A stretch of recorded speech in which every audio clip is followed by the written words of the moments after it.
Hi, I'm Ann-Therese Brandt, a content creator at Neptune Navigate, and I'm here at Grace Community Elementary School in Tyler, Texas.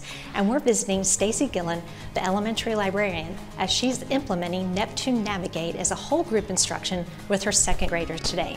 So come join me as we check it out. We're going to talk about footprints. The program overall is just super easy to navigate. That's something as a teacher I really appreciate, is the user friendliness of it. Important lessons for the kids, tons of important lessons at their age, especially as they start to use technology more and more, giving them that foundation and that base of how can I be safe online, how can I protect my information, what is private information or information I should keep private.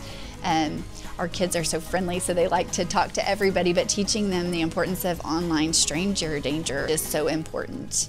And the Neptune Navigate program helps me to really feel like I'm giving them the right skills and tools to do that.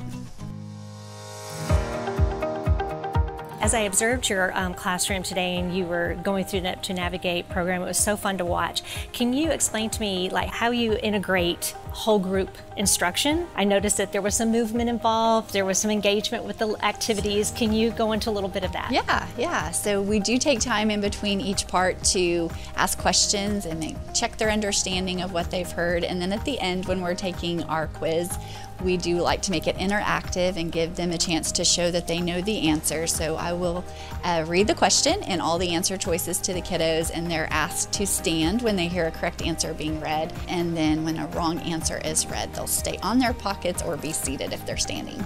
Also try to attach some hand movements when possible to things like the cyberbully lesson, when we have the 4 steps for a target to use if they're ever being cyberbullied. We like to use those hand motions to just help them remember the parts that they're going to have to use if that ever happens. Thanks so much, Stacy, for having us today.